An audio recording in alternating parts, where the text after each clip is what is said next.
कोशिश करते रहे हैं। और जब हम लोग बड़े हुए, जब हम लोगों ने देखा, हम लोग समझना शुरू किए, तब हमने समझा कि देश के किसान अगर गल्ला न पैदा करें, देश के किसान अगर अन्न न पैदा करें, तो देश भूखा मर जाएगा। हमने दुनिया के तमाम और देशों में देखा, जहां जमीन नहीं है, जहां व्यवसाय कृषि है, कृषि नहीं हो रही है, दूसरे व्यवसाय हो रहे हैं, वहां पर लोग और तमाम चीजें पैदा करते हैं और अन्य दूसरे देशों से मंगाते हैं। हमारे देश में कृषि सबसे महत्वपूर्ण व्यवसाय है और कृषि के बदौलत ही देश चल रहा है। लेकिन दोस्तों, पिछले 7 सालों में हमारे देश में एक ऐसी सरकार बनी है जिस सरकार को चलाने वाले लोगों का खेती किसानी से कोई लेना देना नहीं है। व्यवसायियों बनियों की पार्टी इत्तेफाक से दुर्घटनावश आज जब देश की सत्ता पे हावी हो गई है, तो अपने व्यवसायी मित्रों के लिए, अडानी के लिए, अंबानी के लिए हिंदुस्तान की सरकार किसानों को उन बनियों के हाथ में गिरवी रख देना चाहती है।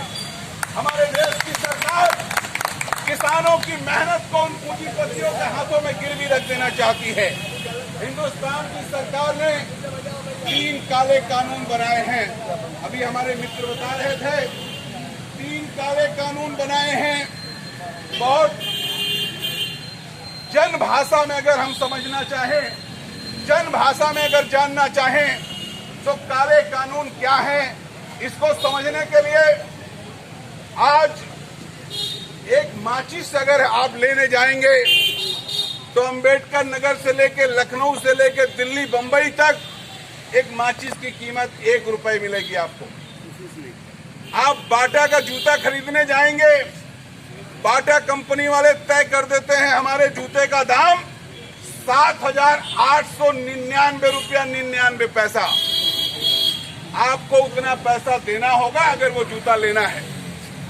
हमारे किसान भी जो गल्ला पैदा करते हैं, जो अन्न पैदा करते हैं, पहले सरकारों ने तय किया था कि आपका गल्ला हम खरीदेंगे, आपका गल्ला हम लेंगे, तो पहले आढ़त लगा करती थी, क्रय केंद्र हुआ करते थे। तो किसान जो गल्ला पैदा करता था, सरकार एक उसका रेट तय करती थी, जिसको MSP कहा जाता है, maximum selling price, maximum support price. उस पे वो गल्ले का दाम तय करती थी। हमारे अंबेडकर नगर में, हमारे अवध क्षेत्र में इस तरफ धान, गेहूं और गन्ना, इसका MSP हम जानते हैं। लेकिन दलहन का MSP हमारे यहाँ, क्योंकि हमारे यहाँ दलहन की फसल ज्यादा नहीं होती है, इसलिए हरियाणा, पंजाब के लोग जो हमसे अलावा भी चीजें पैदा करते हैं, हैदराबाद के लोग, दक्षिण भारत के लोग जो प्याज पैदा करते हैं, आलू पैदा करते हैं और तमाम चीज पैदा करते हैं, सरकार उसकी MSP बनाती है, MSP बनाती है और MSP पे क्रय केंद्र खोल के गल्ला लिया जाता है। किसानों का लगातार लड़ाई जारी है आजादी के बाद से ही, जब से MSP बनना शुरू हुआ, क्योंकि संसद में वही लोग बैठते हैं जो खेती नहीं करते हैं, संसद में वही लोग बैठते हैं जो किसानी नहीं करते हैं, जो मजदूरी नहीं करते हैं, वो पूंजीपति होते हैं। आज के संसद में 90% लोग अरबपति खरबपति हैं। तो जब वो कानून बनाते थे, तो कानून बनाते थे कि किसानों का गल्ला कम से कम पैसे में खरीदा जाए, और किसानों की लड़ाई होती थी कि हमारे गल्ले का दाम अधिक से अधिक किया जाए, MSP बढ़ाई जाए। अब तक इस पे आंदोलन होता था, लेकिन इन 7 सालों में जब भारतीय जनता पार्टी की सरकार आई, तो उसने नियम बनाया, शुरू किया, जो 3 काले कानून हैं, कि अब सरकार MSP वगैरह के दबाव से छुट्टी चाहती है। सरकार कह रही है इस काले कानूनों के तहत कि किसान अपना गल्ला पैदा करे और बाजारों में ले जाके बेच दे। सरकार कह रही है ना हम MSP तय करेंगे, ना हम तुम्हारा गल्ला खरीदेंगे। आज किसान इसी के लिए लड़ रहा है कि तुम हमारी चुनी हुई सरकार हो, हम गल्ला पैदा कर रहे हैं, तो तुमको MSP भी तय करना होगा, हमारा गल्ला भी खरीदना होगा, तुम हमसे बच के नहीं जा सकते हो। इसी सवाल पे आंदोलन चल रहा है और भारतीय जनता पार्टी के लोग, नरेंद्र मोदी जी, योगी जी और पूरी भारतीय जनता पार्टी लगी है कि हम इससे छुटकारा चाहते हैं। आखिर क्यों छुटकारा चाहते हैं? आप जान लीजिए, एक भुट्टे की कीमत आप बाजार में खरीदेंगे किसी भी सड़क चौराहे पे, आपको 10 रुपए में एक बढ़िया भुट्टा मिल जाएगा। लेकिन अगर वही भुट्टा आप रिलायंस की मॉल में खरीदने जाएंगे, आप अडानी के मॉल में खरीदने जाएंगे, तो उसी एक भुट्टे का दाम 80 रुपया लगता है, उसी एक भुट्टे का दाम 70 रुपया लगता है। सरकार अब चाहती है, आपने आलू की खेती की है, जो आज कृषि बिल में नहीं समझ रहे हैं, जो कृषि के बिल के बारे में आज बहस नहीं कर रहे हैं, वो इस बात को नहीं समझ पा रहे हैं। जब आलू की फसल पैदा होती है तो आलू कौड़ियों के दाम बिकता है। अभी हमने देखा भिंडी की सब्जी, बैगन की सब्जी किसानों के खेत में हो गई।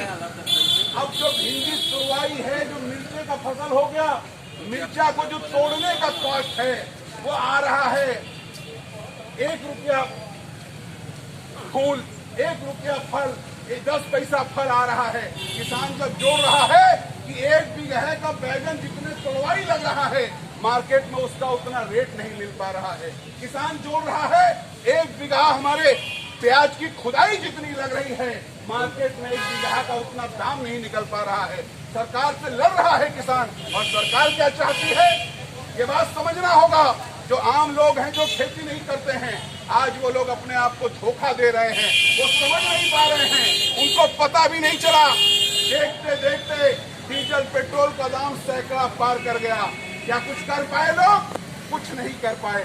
आज जो लोग कहते हैं, समाज में ऐसे भी लोग हैं जो कहते हैं कि किसान फर्जी बैठे हुए हैं, ऐसे भी लोग हैं भारतीय जनता पार्टी के समर्थित लोग जो कहते हैं किसान गलत आंदोलन कर रहे हैं। उनसे पूछना चाहिए, उनको समझना चाहिए कि आज धीरे धीरे देखते देखते डीजल पेट्रोल सैकड़ा पार कर गया, भारत की जनता कुछ नहीं कर पाई। आज देखते देखते उसी रेलवे स्टेशन का प्लेटफॉर्म टिकट जो हमारे आपके देखते देखते 2 रुपए में मिलता था, हमने आपने देखा है 5 रुपए में मिलता था, आज इस सरकार ने रेलवे प्लेटफॉर्म का टिकट का दाम 50 रुपया कर दिया है। हिंदुस्तान की जनता कुछ नहीं कर पाई। आपने देखा इस सरकार की नीयत को समझना होगा। देखते देखते रसोई गैस का सिलेंडर जो 400 रुपए 350 रुपए में मिलता था, आज 1000 में पहुंच गया। सरकार अपना काम करती रही और जनता कुछ नहीं कर पाई। लेकिन किसानों ने तय कर लिया है।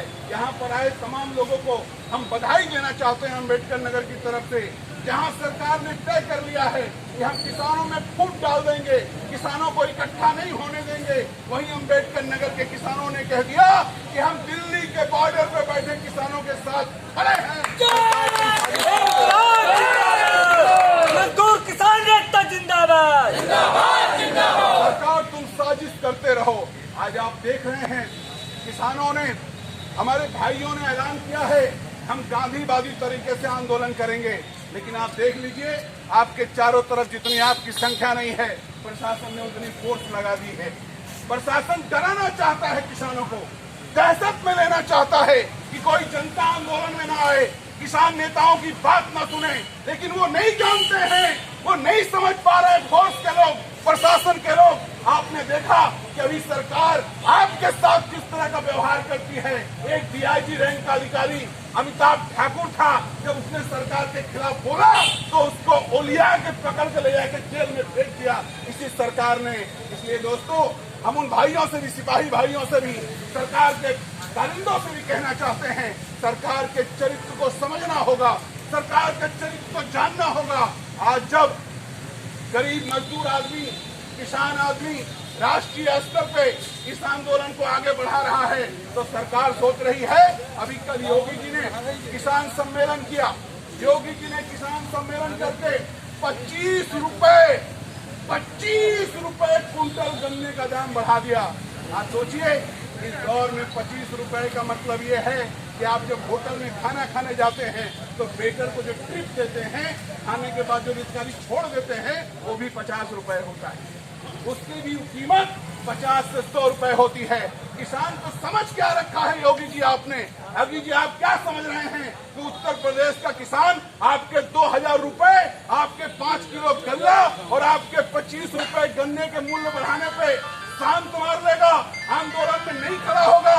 इस गलतफहमी से बाहर निकलिए योगी जी।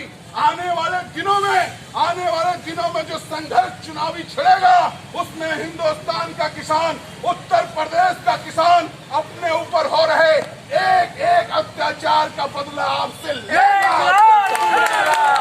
साथियों, हम फिर से आपको बधाई देना चाहते हैं, फिर से आपको धन्यवाद देना चाहते हैं कि यहाँ संख्या का कोई मतलब नहीं है कि हम 100 लोग हैं कि 50 लोग हैं।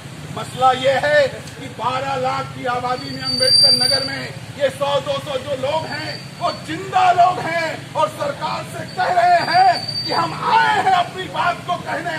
आज हम आए हैं, कल को पूरा जिला आएगा और आपको आपकी औकात बताएगा, आपको आपकी क्षमता बताएगा। इसलिए दोस्तों, आप बधाई के पात्र हैं, आपने संघर्ष किया और देश में जो लड़ाई चल रही है उस लड़ाई के साथ कंधे से कंधा मिलाकर खड़े हैं। मैं बालमुकुंद भूरिया आपके हर लड़ाई में, आपके हर आंदोलन में जो सरकार के खिलाफ चलेगा, सरकार की गलत नीतियों के खिलाफ चलेगा, उस लड़ाई में कंधे से कंधा मिलाकर सरकार के खिलाफ बिगुल फूंकने में आपके साथ खड़ा रहूंगा। इसी बातों के साथ, इसी ऐलान के साथ कि हम आपके साथ हैं और तय मानिए हम लोग जो लड़ाई लड़ रहे हैं वो लड़ाई कामयाब होगी और हिंदुस्तान की बनिया परस्त सरकार, अडानी अंबानी के सरकार को हमारे घुटनों में झुकना पड़ेगा। इसी के साथ अपनी बात समाप्त करते हैं। जय हिंद।